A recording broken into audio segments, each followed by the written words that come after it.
Headline po ng Rappler, PNP revokes Apollo Kibuloy's firearms licenses. Okay. Mantakin nyo ang ayon sa record, ito daw na mga license na ito ng kanyang mga armas ay na-issue noong April 2023. Okay, so kamakailan lang. Halos isang taon pa lang. At ito nga ay dapat mag-i-expire sa 2033, 10 taon. Pero lahat ng itong lisensya na to, yun nga, ay kinumpis ka na. Ibig sabihin, dinisarmahan na po. Yun ang term, si Kibuloy.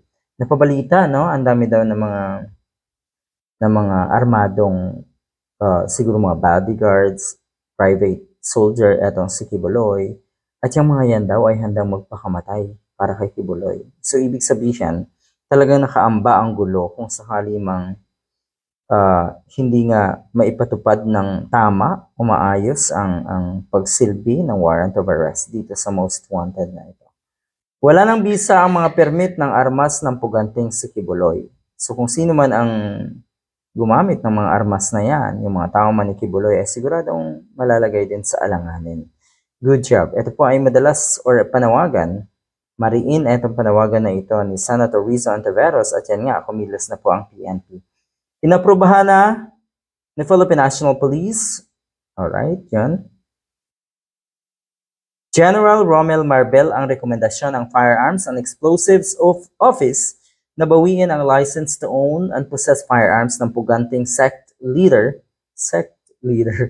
na si Apollo Kibuloy. Yan po ang aksyon ng PNP. Mabuti naman. Hindi naman siguro itong mga pakitang tao lang ng PNP. Ano ho, kung merong say, kung merong nagawa na rekomendasyon at pag-push etong si Marcos Jr. dito sa pag-aproba nga na ito, ay di mabuti. Okay? Mabuti yan. Di ba? Yan yung sinasabi ni Senator Rizzo Ontiveros na pugante si Kibuloy. Hindi lang siya simpleng pugante. Dangerous na pugante. Etong kuno ay appointed son of God na ito. Bakit dangerous? Kasi nga doon sa napakaraming armas at maraming matatawag nating private soldier na handang magpakamatay para kay Kibuloy. Yun po ang iniisip. At yan po ang pinush talaga ni Senator Rizzo Ontiveros na sana nga ay tanggalan na ng lisensya. Alright, meron kaugnay na article or balita tungkol dyan. Eto, malinaw naman ang malalim na relasyon ng mga Duterte at ni Kibuloy, hindi lamang sa politika, pati rin daw sa pagkakaroon ng dekalibreng mga baril. Sana ay mahuli na ang duwag at takot katulad ni Duterte na si Kibuloy at magkaroon na ng bayag na harapin ang kanyang kaso. Duterte left with bag of guns after visit to Kibuloy. Yan po ay may mga witness dito sa hindi lang simpleng akusasyon to eh. Mukhang may katotohanan talaga.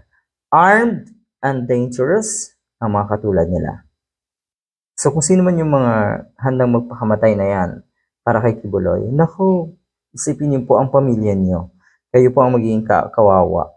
Handang magpakamatay sa isang most wanted, handang magpakamatay sa isang abusado, sa isang tao na akusado ng napakaraming karumal-dumal na abuses, 'di ba? Handa kayong magpakamatay? Abay, wala talaga kayong pagkakaiba sa mga idolo rin natong si Digong, sa mga alipores din natong si Digong. Ako do ay handang magpakamatay nga kay Digong, katulad ni Bato, si Robin Padilla. Tapos naandyan pa itong sina Philip Salvador. Kaya yan tuloy, nga naman, simple lang na sabihin na handa kang magpakamatay. Ang kapalit nga naman nun ay i-endorso ka bilang senator or candidate for senatorial race. Ay talagang walang problema siguro sa mga ganyan klaseng tao. Yun lang. Good luck. Uulitin natin na yung mga taong gustong or kayang ipaglaban ng isang katulad ni Kibuloy, kayo po ang pinakakawawa dito. Promise.